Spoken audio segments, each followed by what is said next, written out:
de los Hechos, capítulo 2,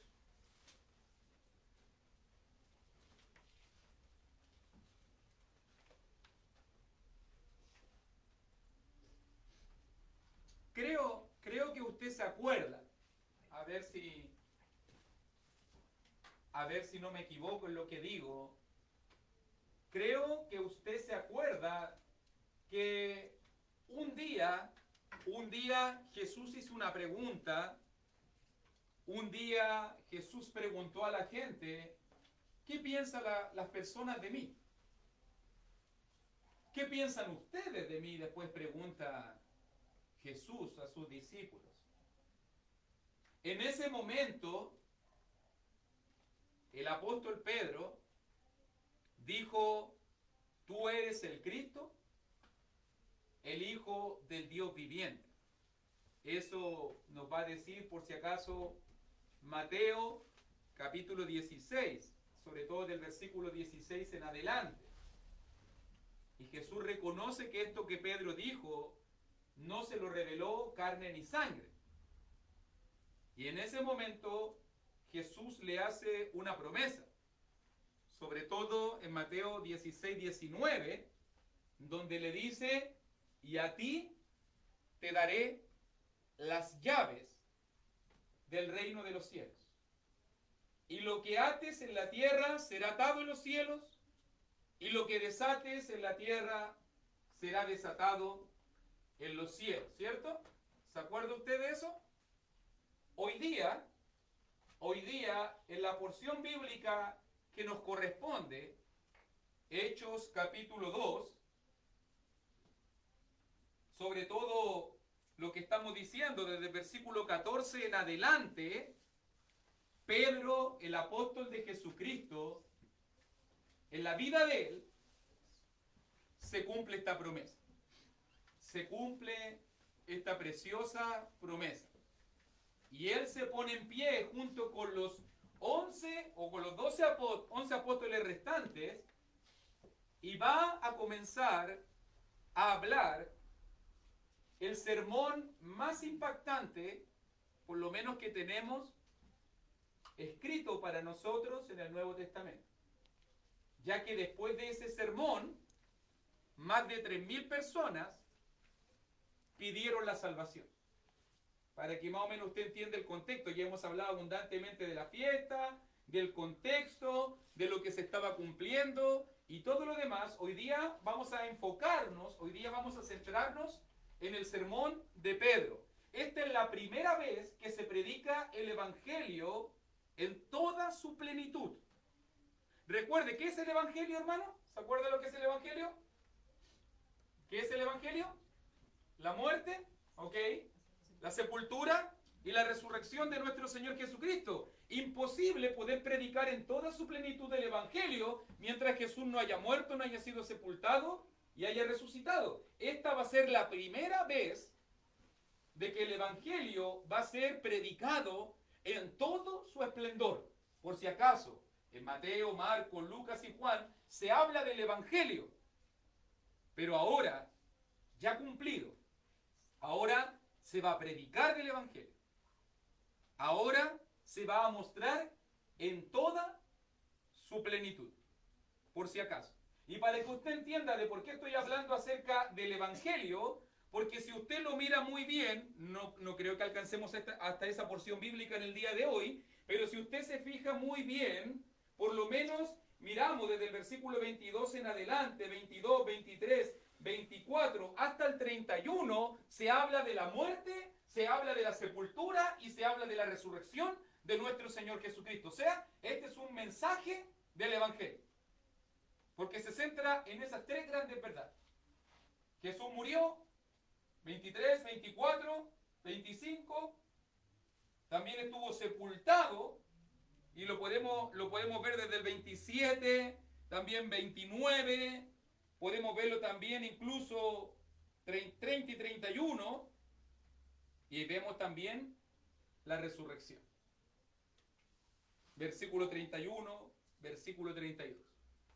Para que usted vaya dándose cuenta claramente que Pedro va a hablar en este día tan importante, el día de Pentecostés, un sermón acerca del Evangelio. Y por eso que la gente, entendiendo la muerte, la sepultura y la resurrección de Cristo, ¿y cómo se puede obedecer? Piden ser bautizados. Piden ser bautizados, para que usted lo comprenda bien. ¿Ok? Hoy día vamos a enfocarnos principalmente en el aspecto profético, ya que terminamos la clase pasada hablando acerca del versículo 16, más esto es lo dicho por el profeta Joel. Ahí vamos a comenzar. ¿Ok? Ya dijimos ya que 700 años antes de nuestro Señor Jesucristo, Joel dio una profecía de que iba a venir, en este caso, el Espíritu Santo, a morar a la vida de todas las personas. Y habíamos quedado en analizar la frase y en los postreros días. ¿Qué son los postreros días? ¿Se acuerdan? Los últimos días. ¿Ok? ¿Qué va a pasar entonces? Es lo que vamos a estar mirando ahora. ¿Qué va a pasar en los postreros días?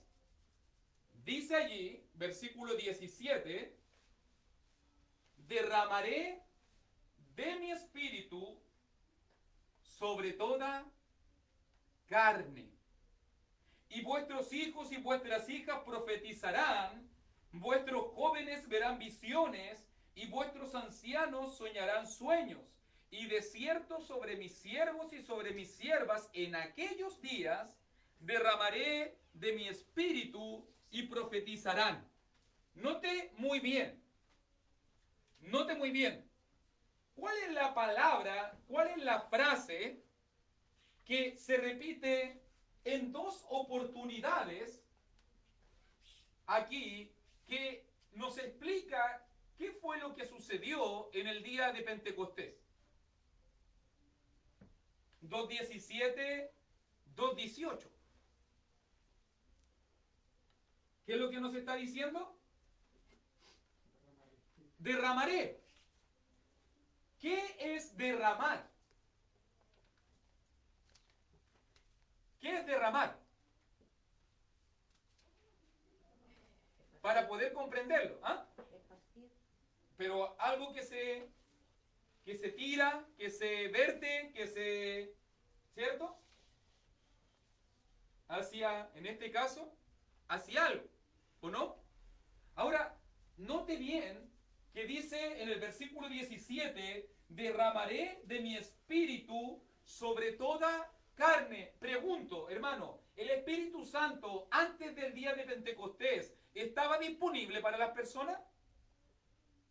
¿Estuvo disponible el Espíritu Santo para las personas antes del día de Pentecostés? ¿Hubo alguien que tuvo el Espíritu Santo o hubo muchos que tuvieron el Espíritu Santo antes de Pentecostés?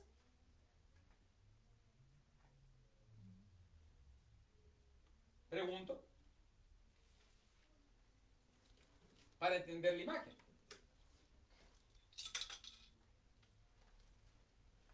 ¿El Espíritu Santo se manifestó antes? Demos un ejemplo. ¿Antes de Pentecostés? Ok, ¿en qué momento específico pensarán?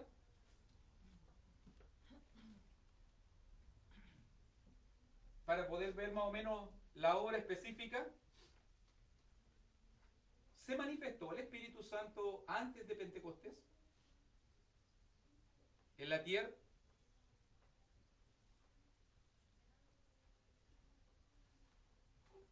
¿Lo ve usted actuando?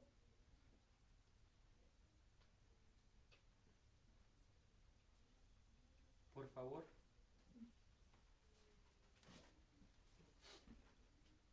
Cristianismo básico, diría mi hermano Sergio Plaza, -1.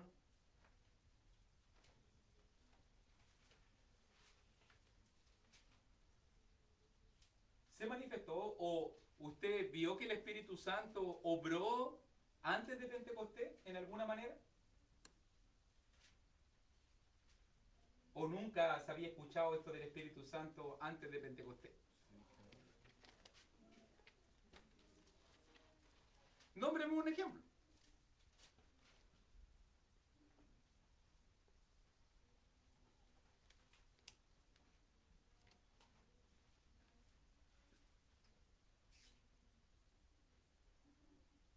Creo que no es difícil mi pregunta, ¿cierto? Yo sé que están tímidos, siempre, últimamente están bastante tímidos. Pregunto, ¿quién, por ejemplo, guió al rey David?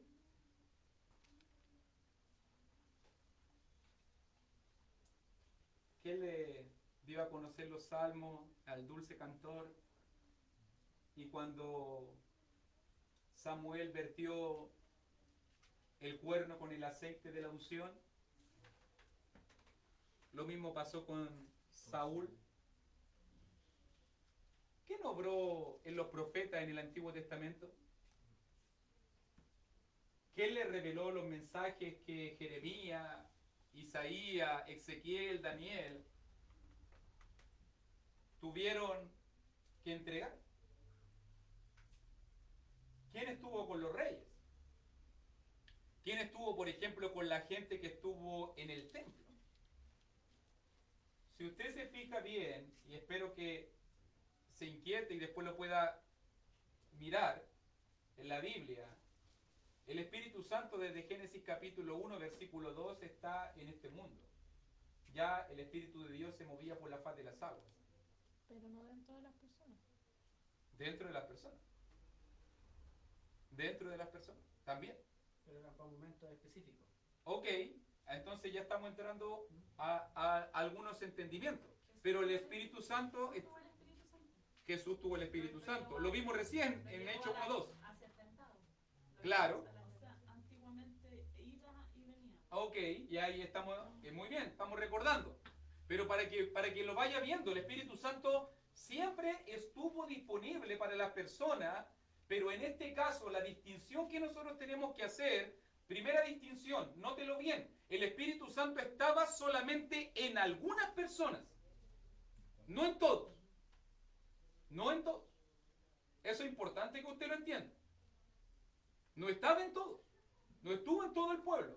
Estaba en sus líderes, estaba en los profetas, estaba en los sacerdotes, estuvo en los reyes, estuvo en momentos cuando se necesitó la guianza del Espíritu Santo y de Dios. En ese momento el Espíritu Santo levantó, cuando se necesitó construir el tabernáculo, el Espíritu Santo levantó hombres para que pudiesen con sus artes, con sus manos, poder construir eso, hacer el templo. Y todo eso fue obra y guianza del Espíritu Santo.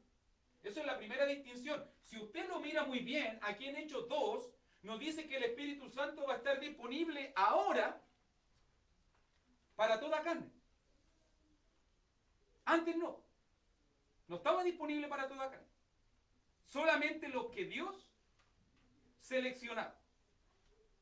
Solamente los que Dios, o sea, un grupo contado con la mano, tuvo a disposición la presencia del Espíritu Santo en su vida o con ellos, acompañándolos y ayudándonos. ¿Se acuerda de Sansón cuando entró el Espíritu de Dios y con el Espíritu de Dios pudo en ese caso vencer al león y pudo oponerse? ¿En cuántas batallas no venció Sansón y se decía que lo hacía por el Espíritu de Dios? Claramente revelado. Por si acaso, para que usted entienda que el Espíritu de Dios lo movía a hacer ciertas cosas. Pero la segunda cosa que también tenemos que entender, que dice aquí, derramaré, y en los posteriores días dice Dios, derramaré de mi espíritu sobre toda carne, es también la duración. Ya que, como también lo decía la hermana Jessica, y también lo notó Rodrigo, el Espíritu Santo solamente estaba por un tiempo limitado. No era una presencia continua.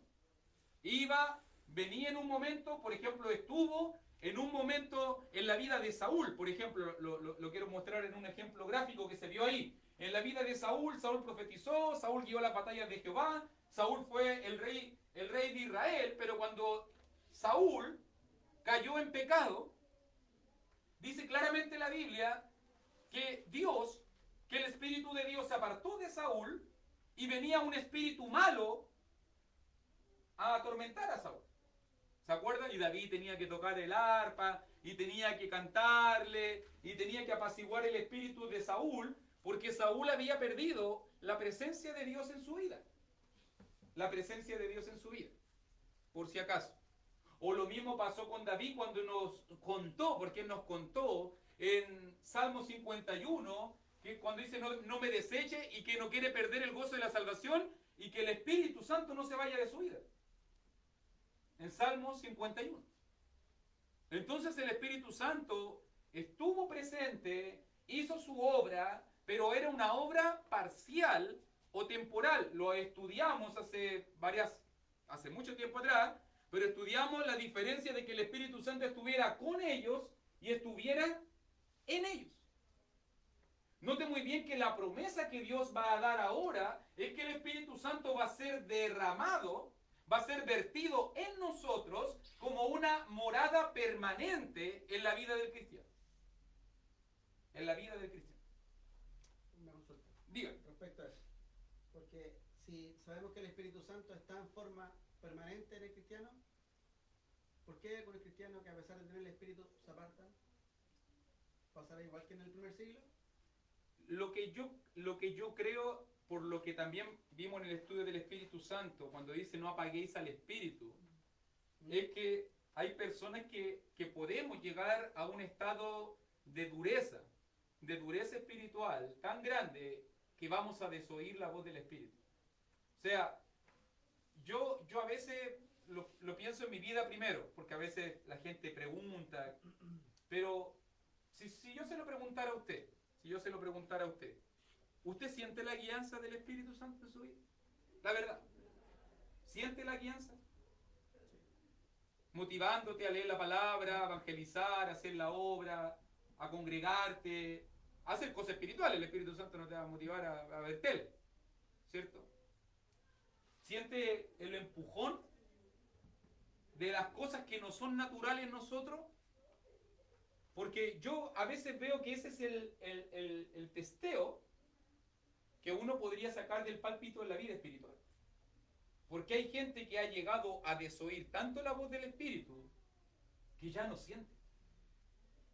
Que ya no siente el punceteo. Y el punto es que cuando ya tú sigues pecando, ya has llevado tu vida a tal extremo, en un momento la influencia del Espíritu Santo ya no está en tu vida. Claro, esa es la Y ese es el punto. ¿Se va o se queda? Claro, siempre? porque el Espíritu Santo, ¿cierto? La presencia de Dios en nosotros, se derramó el Espíritu. Yo creo que muchas personas, y bueno, estamos aquí en el pasaje que habla de eso, pero yo creo que las personas de repente hemos tenido una confusión. Mira, déjame cambiarte la pregunta, y cuando un predicador me hizo esa pregunta. Pero yo le hice la contrapregunta, y la contrapregunta sería, ¿Dios se va de la vida de las personas que lo dejan y lo abandonan? ¿Dios se va de la vida? ¿O está con Dios? Hay varios pasajes en el Nuevo Testamento que nos dicen claramente que cuando uno acercado a Dios y cuando tú te alejas de Dios, por ejemplo, Santiago capítulo 4, Dios se aleja de ti. O también lo dice en Segunda de Crónicas capítulo 15, versículo 1 y versículo 2, Jehová estará con vosotros si vosotros estáis con él, si ustedes le buscan, será hallado. Pero si ustedes dejan a Dios, ¿qué dice? Él también os dejará. ¿Cierto? La intención de Dios no es que dejarnos. Pero Dios se puede alejar de mí. ¿No te acuerdas de Sansón? También pensó. Sansón pensó, mintió. No, si yo esta vez me voy a escapar porque Dios está conmigo y todo. Y Dalila le mintió y una vez, ¡pah! Y no pasó nada. Y la segunda vez volvió a mentir y volvió a pecar. No, si Dios, me voy a libertar de nuevo. ¡Ah!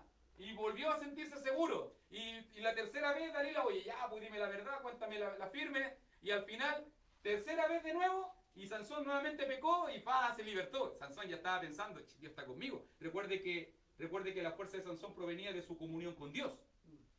Venía de su relación con Dios. Y nos dice ahí que la cuarta vez Dios se apartó de él.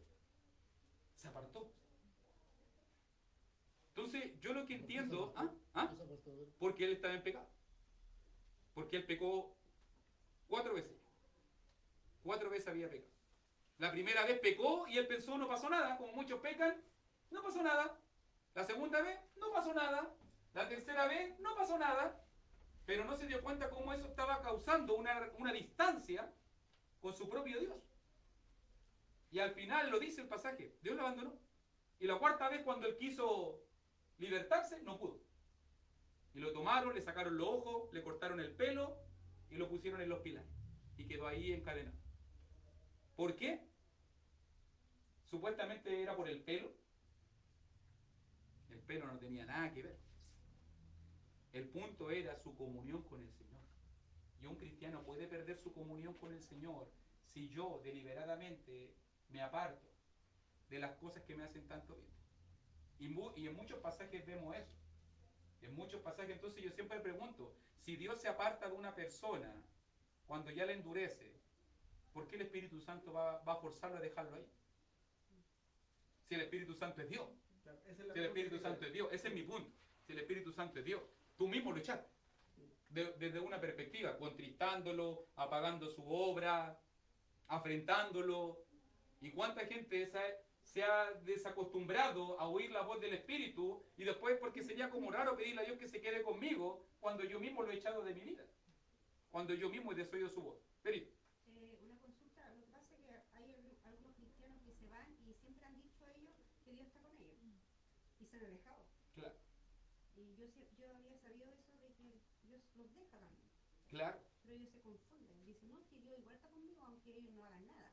¿Sabes cuál es el problema que yo he conversado por ejemplo, el otro día lo conversaba con Yanina? Es que el punto es que nosotros estamos tan desorientados espiritualmente que nosotros pensamos que las bendiciones materiales son señal de Dios. Y no tiene nada que ver eso. Nada que ver eso. Nada que ver eso. Si Dios hace salir, hay que verlo así. Dios hace salir su sol todos los días para todos, por los buenos y los malos. ¿O acaso solamente sale el sol para la iglesia de Cristo en Chillán? El sol sale para todo. Llueve y las tierras son bendecidas y crece el fruto del trabajo del campo para solamente los agricultores cristianos. Para todos. Porque las bendiciones materiales, el Salmo 125 dice que son para todos. Dios cuida de todos. Porque para sus hijos es su bendición. O sea, para su creación es su bendición. Me equivoqué. Para su creación. Pero las bendiciones que nosotros tenemos son espirituales. Esas son las mejores. Esa la tiene el cristiano fiel. El cristiano que persevera, el cristiano que busca seguir la voluntad de Dios. Entonces, uno le puede preguntar, ¿estás siendo bendecido materialmente? No te preocupes. Si hasta los ricos, más poderosos y ateos se creen que están bendecidos en ese aspecto. Por eso es millonario y no tiene ninguna confianza en Dios. Pero eso significa que Dios está con ellos porque tienen abundancia material. No, solamente porque Dios es bueno. Pero es una mirada muy limitada porque lo que tú piensas que es bendición, en la mente de Dios es como una gotita de agua dentro del mar. Porque que tú seas bendecido materialmente, los ricos, lo dice en Santiago capítulo 1, que son como la flor de la hierba. Que por un día es, pero pregunte usted si, no sé, Piñera, los Polman, los que sea, acá en Chile, se van a llevar su plata a la eternidad. Hasta ahí llegó, hasta ahí le duraron los dólares. Hasta ahí le duró lo material. Vino el día final y todo eso se quemó. Y se perdió y no va a llevar nada. No va a llevar nada.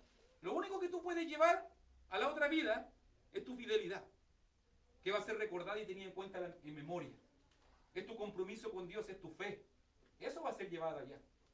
Entonces, en ese aspecto la gente confunde la bendición material con la bendición espiritual. Tratando de entender, ya, tú dijiste que se aparta, ¿verdad? Ya una persona que está en pecado, se va de la iglesia, se aparta el Espíritu Santo porque esa persona se aparta Claro. de Dios. Pero hay algunos casos que esa misma gente siente la necesidad de alguna otra forma de venir. Es el Espíritu que otra vez Claro. está en él y que le hace sentir esas Y, ganas, y- o son... y te llevo al mismo caso que puse. Cuando nosotros entendemos que una persona, por ejemplo, en la restauración, como el joven, el hijo pródigo, o como que fue animado y alentado a darse cuenta de lo que perdió con su padre y todo lo demás, ¿decimos nosotros que Dios está llamando a esa persona? Porque a veces hay gente que me dice, no, es que yo no puedo aceptar esa idea porque entonces tiene que volver a bautizarse. Porque si el Espíritu Santo se fue, y ahora para que vuelva el Espíritu Santo, entonces tiene que bautizarse de nuevo para que el Espíritu Santo... Y he escuchado ese tipo de argumentaciones. No, o acaso también estamos diciendo de que Dios puede estar en una persona, puede quitarle la comunión, puede volver, puede salir, Sí, obviamente que sí. Po. Y es lo mismo con el Espíritu Santo, el único que Él ya puso un sello. Él ya puso un sello. Pero yo nunca podría decir, no me atrevo, disculpe que lo diga así, no me atrevo a decir a que tengo que forzar que el Espíritu Santo esté en tu vida y tú viváis la vida como querís y tú forniquís, adulterís, mintáis y no sé, y no te congreguís, no toméis la palabra y no hagáis ninguna cosa espiritual y desorgáis completamente la voz de Dios y vamos a forzar al Espíritu. Es que tenéis que quedarte ahí. ¿Por qué? ¿Por qué? Si es Dios, es santo. ¿Cómo le vamos a pedir que Él esté donde no hay santidad, donde hay inmundicia, donde hay pecado, donde hay endurecimiento? Es una bendición tener el Espíritu Santo, pero es una promesa que tenemos que cuidar. Y eso muchas veces no lo valoramos. ¿Y sabe por qué? Porque eso se llama la gracia barata. Porque cuando tú no luchas por las cosas y te las dan gratis, normalmente tú las desvalorizas. No las aprecias. No las aprecias.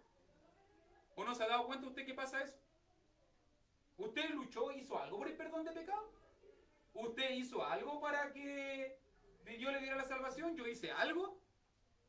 Todo lo ha hecho Dios. Y esa es la conducta de la humanidad, como todo lo ha hecho Dios, y Él es el que ha llevado el peso, muchas veces nosotros no valoramos lo que Él ha hecho por nosotros. Y por eso nos comportamos de la manera como nos comportamos, o decimos, o pensamos, o nos enfocamos en las cosas que pensamos, porque no estamos valorando el tremendo privilegio. Si ser parte de la iglesia debería ser visto como el tremendo privilegio, ser bendecido por Dios, ser llamado del grupo de los que están inscritos en el libro de la vida, y que la gente, nada, da lo mismo, ¿no? Me congrego en la iglesia de cualquiera, donde me sienta más cómodo. O sea, uno dice, ¿habrá entendido realmente esa persona lo que se le dio? No importa si no miércoles voy. No, si el domingo cuando una vez me voy. O sea, una persona que llega a pensar así realmente no ha entendido dónde está. No ha entendido realmente. Y eso es lo que está pasando acá, por si acaso, para que volvamos al tema. Lo que está pasando aquí es que en este momento se inaugura el momento, la etapa más importante en la historia de la humanidad, donde Dios hace su Espíritu Santo, y nótalo muy bien, derramaré de mi Espíritu sobre toda carne, la presencia del Espíritu Santo morando en la vida de las personas, y este Espíritu Santo manifestándose en dones sobrenaturales. Porque después viene, y vuestros hijos y vuestras hijas profetizarán, van a ver visiones, van a ver sueños, los jóvenes verán visiones, los ancianos soñarán sueños, o sea que se va a inaugurar también la era de los milagros, de los dones sobrenaturales. Porque con la venida del Espíritu Santo también viene el poder, lo que estamos siempre marcando, la diferencia. El poder, que siempre entiéndase como dos promesas diferentes. El poder del Espíritu, que se manifiesta en dones sobrenaturales, y la presencia misma o la llenura del Espíritu, que está en la vida de la persona. Que usted después va a ver la diferencia, ¿cuándo? Cuando Pedro lo predique en Hechos 2:38. Porque en Hechos 2:38 nos dice que si nos arrepentimos y nos bautizamos, Dios va a enviar el Espíritu Santo en nuestro corazón, como regalo, como un don. Eso es lo que usted recibió. ¿Qué recibió usted? La presencia del Espíritu Santo en su corazón como un don. ¿Ok? Entonces comienza una época especial donde el Espíritu Santo, y note muy bien, me gusta cómo lo estaba diciendo, porque el Espíritu Santo va a capacitar de manera sobrenatural tanto a hombres como a mujeres. Los dones son dados por igual.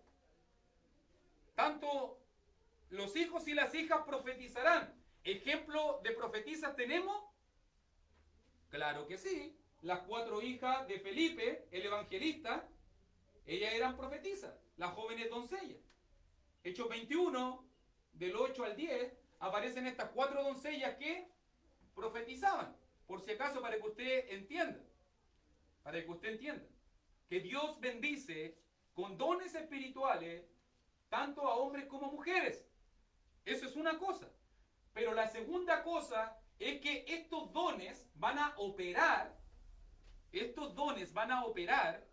en distintos contextos. Eso tiene que entenderse siempre. Porque aunque Dios capacita con dones para que todos trabajen, para que todos sean capacitados, para que todos puedan servir, los lugares y los momentos los lugares y los momentos donde estos dones van a ser administrados, Dios los va a decir más adelante. Ya hemos estudiado también de eso, creo que la mayoría de los que estamos acá somos cristianos ya que llevamos bastantes años en la iglesia y sabemos que hay momentos y momentos donde los dones tienen que ser utilizados, ¿cierto? Por ejemplo, en el culto ya está delimitado quiénes son los que tienen que en este caso obrar sus dones, ¿cierto? Por un tema, obviamente, no de superioridad, no por un tema de machismo, no, sino por un tema de orden. Por un tema de orden que fue establecido desde Génesis. Un tema de orden que fue establecido desde Génesis. Pero hay que entender, no hay que negar esta gran verdad de que en la iglesia primitiva, por ejemplo, cómo tienen que haberlo hecho las hijas por ejemplo, de Felipe. Si usted se fija muy bien, las hijas de Felipe tenían el don de la profecía, pero cuando Pablo estaba presente en esa reunión donde muchos hermanos se reunieron en ese momento, no se levantaron las hijas de Felipe. Tuvo que venir Ágabo. Y dice que Ágabo tomó el cinto de Pablo, se amarró y dio una profecía. Y yo le pregunté a muchos, ¿y por qué si habían 4 profetisas ahí, por qué las profetisas no dijeron nada? ¿Cierto? Porque las que abogan hoy en día, ¿por qué las profetisas callan pim bom bim? Claro, porque hay momentos y momentos. Y eso no se tiene que negar.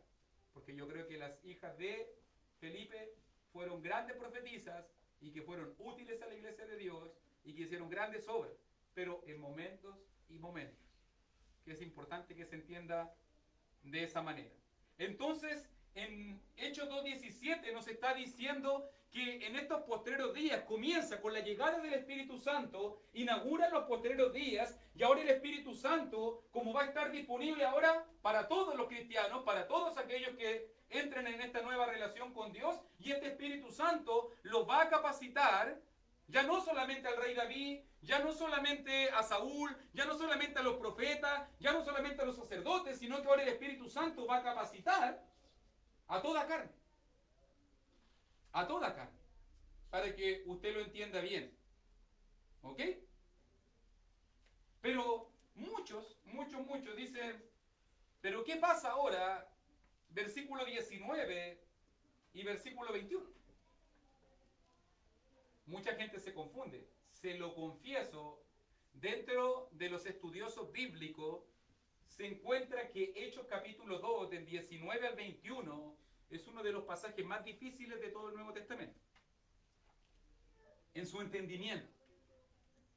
Porque hay personas que quieren verlo de una manera literal, pero recuerde de que Pedro está citando la profecía de Joel.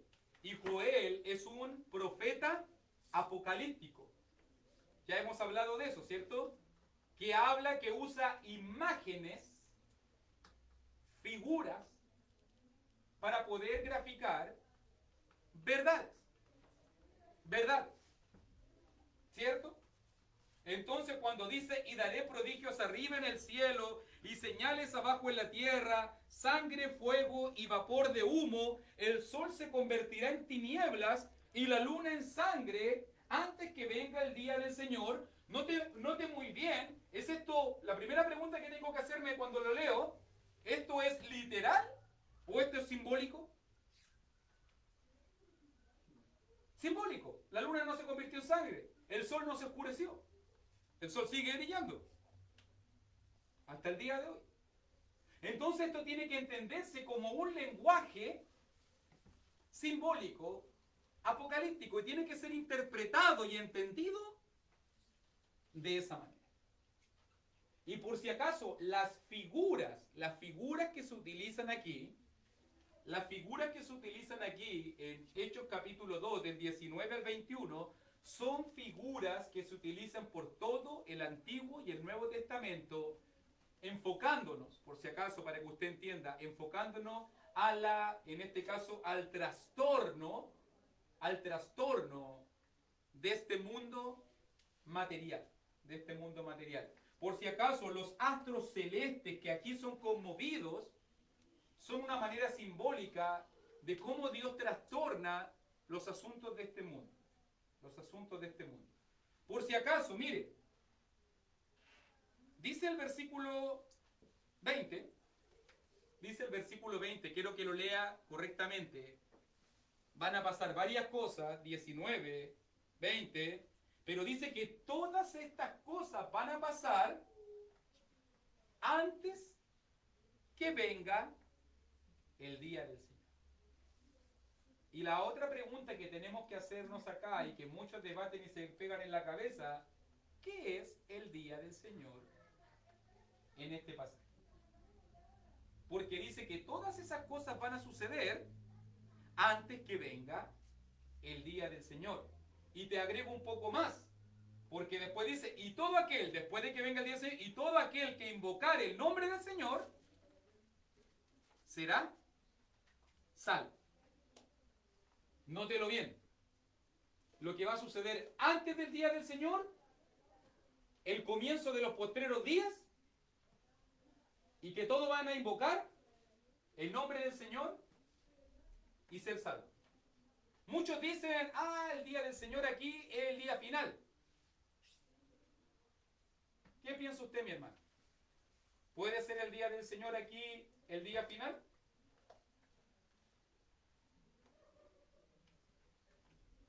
¿Qué va a pasar en el día final? Incluso si usted se fija por la cronología de los versículos, supuestamente el versículo 21 va a pasar después del día final. Si fuese así. Y yo creo que después del día final no va a haber oportunidad para invocar el nombre del Señor y ser salvo, ¿cierto? Es una oportunidad que Dios nos da en esta vida.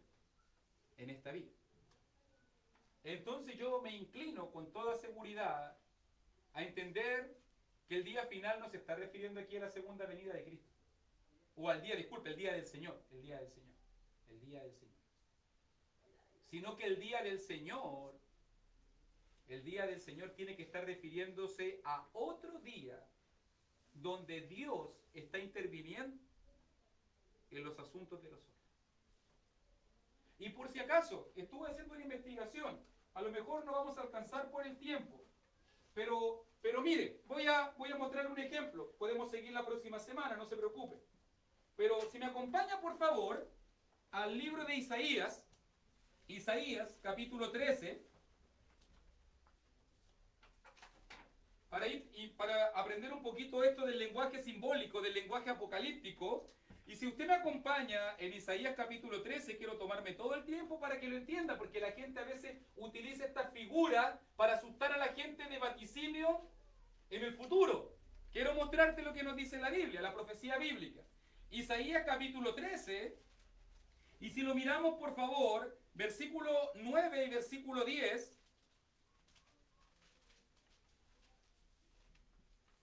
Isaías capítulo 13, versículo 9 al 11, dice: He aquí, el día de Jehová viene, terrible y de indignación y ardor de ira para convertir la tierra en soledad y raer de ella sus pecadores, por lo cual las estrellas de los cielos y sus luceros no darán su luz. Oye, ¿le parece parecido?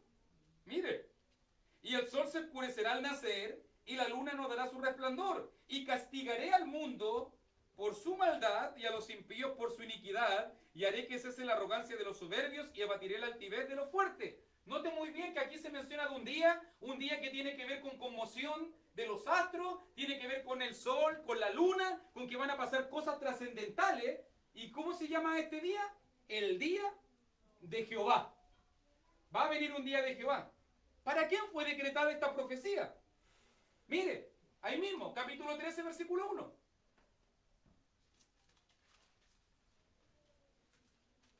¿Está hablando del día final? No. Está hablando de un día de castigo para Babilonia. Profecía sobre Babilonia revelada a Isaías, hijo de Amós. Entonces lo que vemos en Isaías capítulo 13 es una profecía contra Babilonia, y que se usa un lenguaje simbólico. El día de Jehová es el día cuando Dios va a castigar a Babilonia, o cuando Dios va a intervenir en la vida de Babilonia, por si acaso. O mire también en Isaías 34. Isaías 34 ahora.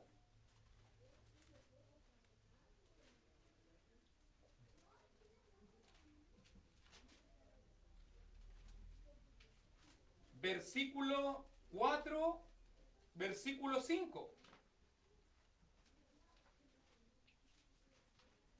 Y después vamos a ver el versículo 8. Pero note, Isaías 34, versículo 4 y 5 dice, y todo el ejército de los cielos, las estrellas, se disolverá, y se enrollarán los cielos como un libro, y caerá todo su ejército, como se cae la hoja de la parra y como se cae la de la higuera, porque en los cielos se embriagará mi espada, he aquí que descenderé sobre Edom, en juicio, y sobre el pueblo de mi anatema. ¿Y cómo se llama este día? Versículo 8, porque es día de venganza de Jehová, año de retribuciones en el pleito de Sión. ¿Y te das cuenta? O sea que el día de Jehová se entiende en el Antiguo Testamento, en la profecía bíblica, como un día trascendental donde Dios viene a juzgar, donde Dios viene a castigar. Castigó a Edom, por ejemplo, aquí en capítulo 34, en capítulo 13, castigó, por ejemplo, a Babilonia. Y el último, para que, a ver si lo podemos dejar hasta aquí, por la hora, Ezequiel 32, para que miremos lo que la profecía bíblica decía. Y en Ezequiel, capítulo 32, para que lo meditemos, para que lo lleve a su casa, lo meditemos, lo conversemos la semana, y vamos mirando estas imágenes, el lenguaje apocalíptico. Ezequiel, capítulo 32, versículos 7 y 8. Y dice en Ezequiel 32, 7 y 8, y cuando te haya extinguido, cubriré los cielos y haré entenebrecer sus estrellas. El sol cubriré con nublado y la luna no hará resplandecer su luz. Haré entenebrecer todos los astros brillantes del cielo por ti y pondré tinieblas sobre tu tierra, dice Jehová el Señor. Y uno se pregunta, ¿y contra quién está hablando Dios todo esto? Versículo 2. ¿Para quién es esta profecía? Ezequiel 32, 2. Hijo de hombre, levanta endechas, dichos tristes, sobre Faraón, rey de Egipto. Y diles, al leoncillo de naciones, eres semejante y eres como el dragón en los mares, pues secabas tus ríos y enturbiabas las aguas con tus pies y hollabas su ribera. Y si se da cuenta, esta es una profecía directa de juicio y de castigo sobre el faraón, en este caso sobre el rey de Egipto. ¿Te vas dando cuenta? Se usó con Babilonia, se usó también con Edom, se usó también con Egipto. ¿Vas dándote cuenta?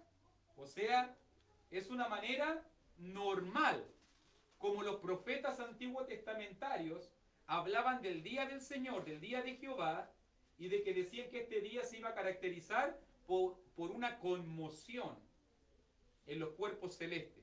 Las estrellas cayéndose, el cielo envolviéndose como un libro, como un pergamino, para que lo entienda mejor, el sol quedando oscuro, la luna convertida en sangre, no dando su resplandor. Todas esas son imágenes apocalípticas que hablan de un tiempo y de un momento donde Dios viene a intervenir y trastornar los asuntos de los hombres. Por si acaso, para que usted lo entienda. Son las 9. ¿Quedó claro hasta aquí? Estoy yéndome lento para que no nos confundamos. Por eso digo, esto es de lo más difícil, que tenemos en el Nuevo Testamento, pero ya hemos visto, o sea, sí, en el Nuevo Testamento, pero ya hemos visto, por lo menos por estas 3 profecías, que era común, y vamos a seguir viendo otras más, para poder entender bien las imágenes que Pedro citó, porque uno dice, Pedro, ¿para qué citaste toda la profecía de Joel? Si con Joel he dicho los primeros versículos que derramó el Espíritu, que la sierva y los siervos van a profetizar, estábamos listos. ¿Para qué más?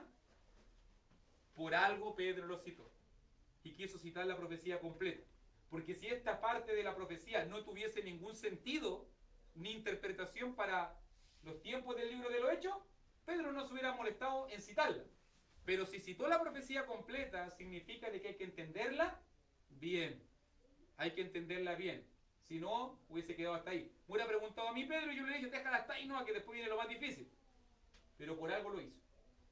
Por algo lo hizo porque quería explicarnos grandes verdades, pero usando ya no un lenguaje llano, sino un lenguaje simbólico y apocalíptico que por todo el Antiguo Testamento se está usando. Si usted quiere estudiar en la semanita y quiere seguir investigando, investigue en cuanto a estas imágenes, porque van a transmitir tremendas verdades, hermano. Van a transmitir tremendas verdades cuando se entienden bien. Y si usted entiende bien Hechos 2, 19 y 20, después va a ser súper fácil para usted entender, por ejemplo, Mateo 24, la profecía de la destrucción de Jerusalén, o va a ser súper fácil para usted entender Apocalipsis en su totalidad, o por lo menos Apocalipsis capítulo 6, 7, o varios de los capítulos que hablan en cuanto a simbolismo y de cosas que están sucediendo de castigo.